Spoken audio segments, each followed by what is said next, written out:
अल्हम्दुलिल्लाहि हम्दन कसीरा। अल्लाह तबारक व ताला का लाख लाख एहसान है जिस रब्बुल आलमीन के फजलो करम से अल्लाह ने मुझे और आपको अहलो सुन्नत वल जमात के साथ जोड़ा है। अल्लाह से दुआ है अल्लाह मरते दम तक मुझे और आपको अहलो सुन्नत वल जमात के साथ वाबस्ता रखे। आज का जो दरस है वो किस बात पे है? वो इस बात पे है कि मर्द और औरत की नमाज में फ़र्क है या फ़र्क नहीं है। ईमान के बाद सबसे जो अहम तरीन इबादत है वो नमाज है। इसीलिए तो हुजूर अक़दस सल्लल्लाहु अलैहि वसल्लम ने इरशाद फरमाया, कल क़यामत के दिन सबसे पहले नमाज के मुताल्लिक़ हिसाब होगा। और आजकल मुसलमान नमाज में सुस्ती करते हैं, इसलिए हमें चाहिए हम अपने मुसलमान भाइयों को नमाज की तलकीन करें, नमाज का पाबंद करें। और इसके लिए अल्हम्दुलिल्लाह हमारे तबलीगी जमात वाले भाई रात दिन मेहनत कर रहे हैं। उन लोगों पर जो नमाज नहीं पढ़ते, उन लोगों पर जो मस्जिद में नहीं आते, उन लोगों पर जो कुरान के करीब नहीं आते हैं, और इसमें अल्हम्दुलिल्लाह वो 100% कामयाब भी हो रहे हैं। लेकिन इसके मद्दे मुकाबल कुछ लोग ऐसे भी हैं जो बेनमाजियों के ऊपर मेहनत की बजाय वो नमाजियों के ऊपर मेहनत करते हैं और उनको शकूक व शुबहात में डाल देते हैं कि तुम्हारी नमाज नहीं होती, तुम ये काम नहीं कर पाए, ये काम नहीं किया, लिहाजा तुम्हारी नमाज नहीं हुई। उन्हीं में से एक मसला ये है कि मर्द और औरत की नमाज में फ़र्क है या फ़र्क नहीं है। देखिए शरीयत मुताहरा में बाज़ अहकाम मर्द और औरत में मुश्तरक होने के बावजूद बाज़ तफसीलात में फ़र्क होता है कि इबादत तो दोनों के लिए मुश्तरक है, लेकिन उस इबादत की कैफियत में, उस इबादत के तरीके में फ़र्क हुआ करता है। मिसाल के तौर पर नंबर 1, हज मर्द और औरत दोनों पर फ़र्ज है, मगर औरत के लिए ज़ादे राह के अलावा महरम की शर्त भी है, या खामन साथ हो कि औरत के पास अगर इतने वसाइल हैं, वो जब हज पे जाएगी तो साथ उसके महरम होना शर्त है, साथ उसके खामद होना शर्त है। यानी हज मर्द और औरत दोनों पर फर्ज है, लेकिन आगे अहकाम में फ़र्क है, तफसील है। नंबर 2, हज से एहराम खोलकर मर्द सर मुड़ाते हैं, सर के बाल कटवाते हैं, मगर औरत सर के बाल नहीं कटवाती है।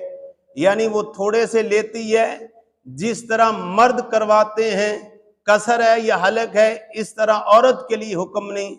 तो पता चला हज दोनों के लिए मुश्तरक थी, लेकिन अहकाम में फ़र्क आ गया। नंबर 3, हुक्म निकाह मर्द और दोनों में मुश्तरक है, मगर तलाक मर्द के साथ खास है और इद्दत औरत के साथ खास है। नंबर 4, एक मर्द को 4 औरतों से निकाह करने की इजाजत है, मगर एक औरत को एक से ज्यादा मर्द से निकाह करने की इजाजत नहीं है। इससे पता चलता है बाज वो अहकाम जो मर्द और औरत में मुश्तरक थे, लेकिन आगे तफसील है। इसी तरह ही समझ लीजिए मर्द और औरत की नमाज के दरमियान भी फ़र्क है, इसकी इबादत में फ़र्क है, इसकी हैयत में फ़र्क है, इसकी कैफियत में फ़र्क है। और उसकी मिसाल एक हदीस पाक हजरत वैल बिन हुजर रज़ी अल्लाह ताला अन्हु फरमाते हैं, मुझे रसूल अकरम सल्लल्लाहु अलैहि वसल्लम ने फरमाया, ऐ वैल बिन हुजर, जब तुम नमाज पढ़ो तो अपने दोनों हाथ कानों तक उठाओ, और औरत अपने दोनों हाथ अपनी छाती के बराबर उठाएगी। इससे पता चलता है मर्द की नमाज अलग है, औरत की नमाज अलग है। यानी दोनों में फर्क है। और इसी तरह एक और हदीस पाक के अंदर आता है, हुजूर अक़दस सल्लल्लाहु अलैहि वसल्लम ने फरमाया, हजरत हारिस फरमाते हैं, हजरत अली करमल्लाह वजहू ने फरमाया, जब औरत सजदा करे तो खूब सिमट कर सजदा करे और अपनी दोनों रानों को मिलाए रखे। इससे भी पता चलता है मर्द और औरत की नमाज में फर्क है। और इसी तरह नबी करीम सल्लल्लाहु अलैहि वसल्लम दो औरतों के करीब से गुजरे और आपने, ये इमाम अबू दाऊद रहमतुल्लाह ने मरासिल अबू दाऊद में ये रवायत नकल की है, हज़रत सल्लल्लाहु अलैहि वसल्लम दो औरतों के पास से गुजरे जो नमाज पढ़ रही थी, तो फरमाया कि जब तुम दो औरतों के पास से गुजरे और उनको ये फरमाया कि अपने आप को यूं सिमट कर सजदा करो, जिस्म को जमीन से मिला दो। बेशक फरमाया औरत मर्द की तरह नमाज पढ़ने वाली नहीं है। इससे भी पता चलता है मर्द और औरत की नमाज में फर्क है। इसी तरह हजरत इब्ने उमर रजी अल्लाह ताला अन्हु से मरफू हदीस है, फरमाया औरत जब नमाज में बैठे तो एक रान दूसरी रान पर रखे और जब सजदा करे तो अपना पेट अपनी रानों के साथ मिलाए। जो ज्यादा सतर की हालत है अल्लाह ताला उसे देखकर फरमाते हैं, ऐ फरिश्तों गवाह हो जाओ, मैंने इस औरत को माफ फरमा दिया है। इससे भी पता चलता है मर्द और औरत की नमाज में फर्क है।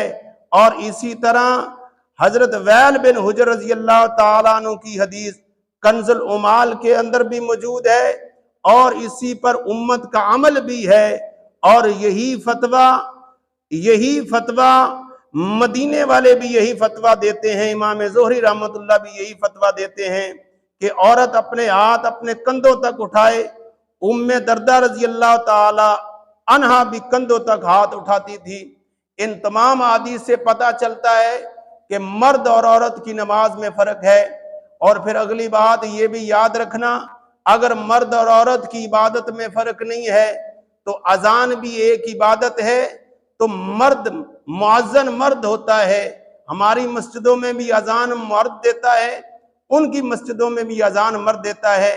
अगर मर्द और औरत की इबादत में फर्क नहीं था तो मस्जिद के अंदर एक अजान मर्द दे दूसरी अजान औरत दे, हालांकि इस तरह नहीं है। इसी तरह मस्जिद के अंदर इकामत मर्द कहता है, औरत नहीं कहती है। इससे भी पता चलता है मर्द और औरत की इबादत में फर्क है। इसी तरह अगर नमाज के अंदर इमाम भूल जाए तो मर्द पीछे लुकमा देता है, औरत के लिए लुकमा देने की इजाजत नहीं है, बल्कि वो हाथ पे हाथ मारेगी। इसी तरह समझ लीजिए मर्दों के लिए हुक्म ये है वो मस्जिद में आकर जमात के साथ नमाज पढ़े, औरत के लिए हुक्म ये है कि वो घर के अंदर बैठकर नमाज पढ़ेगी। अगर मर्द और औरत की नमाज में फर्क ना होता तो जिस तरह मर्द मस्जिद में आ रहा है औरतों को भी मस्जिद में आकर नमाज पढ़नी चाहिए थी। इसी तरह समझिए मर्दों के ऊपर जुमे की नमाज है, औरत के लिए जुमे की नमाज नहीं है। मर्द के ऊपर ईद की नमाज है, औरत के जिम्मे ईद की नमाज नहीं है। इन तमाम सारी बातों से पता ये चलता है मर्द की नमाज में औरत की नमाज में फर्क है। मर्द के लिए हुक्म ये है अपने हाथ कानों की लौ तक उठाएगा, औरत के लिए हुक्म ये है अपने कंधे तक हाथ उठाएगी। मर्द के लिए हुक्म ये है रुकू अच्छी तरह झुककर करेगा, औरत के लिए हुक्म ये है कि वो अच्छी तरह झुककर नहीं करेगी, क्योंकि इसमें उसका सतर खुलता है। लिहाजा सतर के ऊपर पाबंदी करते हुए वो थोड़ी सी झुकेगी। सजदे में जब मर्द जाएगा अपने बाजू जुदा रखेगा, लेकिन औरत के लिए हुक्म यह है वो अपने बाजू अपनी रानों और पेट के साथ मिलाकर जमीन के साथ चिमट कर सजदा करेगी। इसी पर हदीस पाक मौजूद है। मेरे दोस्तों बुजुर्गों, इससे पता चलता है मर्द और औरत की नमाज में फर्क है। लिहाजा जो दोस्त अहबाब फर्क बयान नहीं करते हैं उनको सोचना चाहिए। नबी का फरमान भी यही कहता है, सहाबा का अमल भी यही बताता है, उम्मत का अमल भी यही बताता है, और आज तक मुसलमान भी इसी बात पर और अहले सुन्नत वल जमात भी इसी तरह नमाज पढ़ते आ रहे हैं। अल्लाह ताला से दुआ है अल्लाह तबारक व तआला मुझे और आपको कुरान और सुन्नत के मुताबिक नमाज पढ़ने की तौफीक अता फरमाए। व आखिर दावाना अनिल हम्दुलिल्लाह।